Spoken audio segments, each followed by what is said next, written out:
শুধু দর্শক মন্ডলী, আসসালামু আলাইকুম। এগ্রি অ্যাকোয়াবিটির পক্ষ থেকে সবাইকে সুস্বাগতম। আজ বৃষ্টি স্নাত দিন। আমাদের নারায়ণগঞ্জে অঞ্চলে বৃষ্টিপাত হচ্ছে, জানি না অন্যান্য অঞ্চলে কি অবস্থা।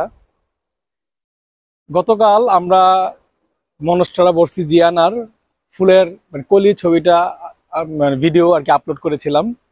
তারপরে অনেকেই আলহামদুলিল্লাহ রেসপন্স করেছেন, জানতে চেয়েছেন যে হাউ ক্যান ইট পসিবল, বা গাছের বয়স কত, কিভাবে লাগিয়েছেন, কতদিন হয়েছে, আর এটা ফুল ফুটলে ছবি দিয়েন। ফলের এটা ফল যে খাওয়া, যেটা অনেকে জানতো না।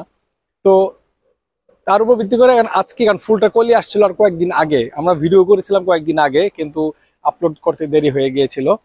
তো আজকে আমি আসলাম পর বাগানে যখন ঢুকেছি, তো দেখলাম যে আপনার ফুলটা ফুটেছে এবং ভিতরে ফলের অংশ দেখা যাচ্ছে, কিন্তু ফলটা এখনো আমি জানি না, যেহেতু এটা আমার জীবনে প্রথম এটা ফুল আসছে।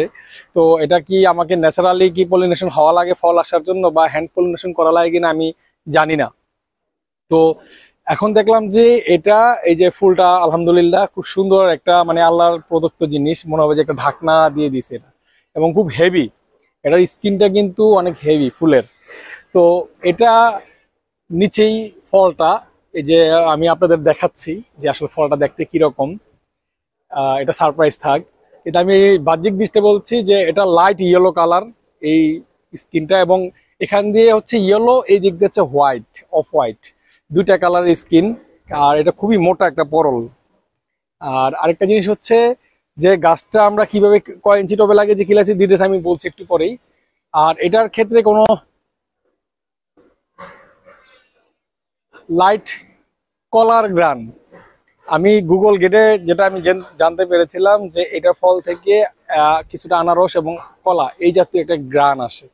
তো আমি এখন স্পিন নিয়ে দেখলাম যে হালকা কলার মতো গ্রান একটা আসতেছে। তো এর ভিতরের অংশ তাহলে আপনাদের দেখাই, আপনারা তাহলে দেখুন যে এটার কলার ভিতরের অংশটা কিরকম, মনস্টেরা বর্ষিজিয়ানার যে ভিতরের অংশটা বা ফলটা দেখতে কিরকম আমি আপনাদের দেখাচ্ছি।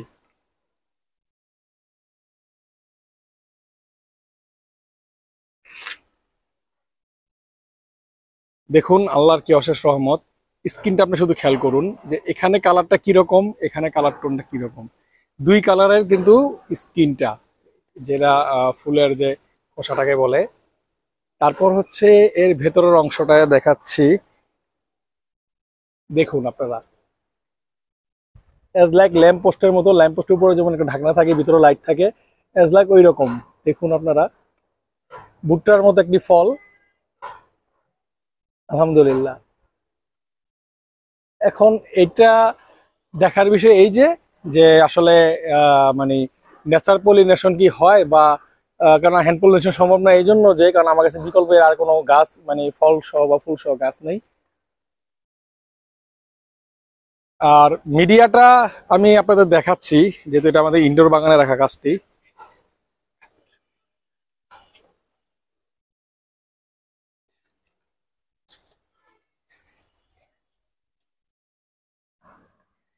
এটা অনলি 14 ইঞ্চি টবে লাগানো। এটা গাছটি আমাদের 14 ইঞ্চি টবে লাগানো। তবে হ্যাঁ, এটার মিডিয়াটা আমাদের নিজস্ব ফর্মুলায় লাগানো। মিডিয়ার মধ্যে আসলে আমরা গাছ বুঝে এক এক রকম মিডিয়া আমরা ইউজ করি। এখন এটার মধ্যে মাটির পরিমাণটাও আছে, অন্যান্য উপাদানও আছে, শুধু মাটি না। তবে এটা মোটামুটি কমন সব জায়গাতেই, যে ইনডোর গাছের ক্ষেত্রে কোকো মিডিয়াটা একটা ফ্যাক্টর, কম বেশি থাকে। কোকোপিট যে আইটেমটা, এটা কম বেশি মিডিয়ার মধ্যে থাকে, এটা কমন। কিন্তু এর সাথে আদার্স আইটেমগুলো থাকে। দেখুন, মাশাআল্লাহ।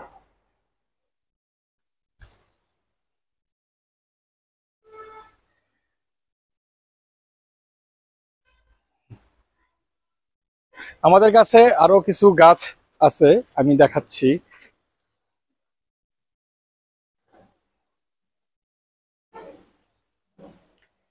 এটা হচ্ছে মনস্টেরা ডেলিশিওসা। এটা অনেক বড় গাছ, এখানে দুটো গাছ আছে, অনেক বড় সাইজের গাছ।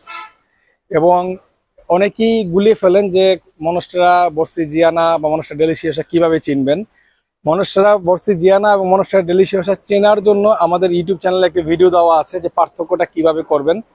যদিও ছোট স্টেজে যখন গাছগুলো 1 ফিট বা এরকম রেঞ্জে থাকে তখন ছোট স্টেজে সহজে আলাদা করা যায় না, যদি কিনা একমাত্র ট্রাস্টেড সাপ্লায়ার থেকে না কিনে থাকেন। কিন্তু যখন একটু সার্টেন এজ হবে তখন গাছগুলো দেখলে সহজেই পার্থক্য করা যায় যে কোনটা মনস্টেরা বর্সিজিয়ানা, কোনটা মনস্টেরা ডেলিশিয়াসা। কাজেই আপনারা যদি ওই পার্থক্য সম্পর্কে আইডিয়া পেতে চান তাহলে আমাদের ইউটিউব চ্যানেলে এই সম্পর্কে একটা ভিডিও আছে, দেখতে পারেন। সবাই ভালো থাকুন, সুস্থ থাকুন এই কামনায়। আল্লাহ হাফেজ, আসসালামু আলাইকুম। ফুল ফুটলে তো ফুটে গেল, ফল যদি ইনশাল্লাহ আসে আপনারা ইনশাল্লাহ পরবর্তী আপডেট পাবেন। ভালো থাকুন, সুস্থ থাকুন, হ্যাপি গার্ডেনিং।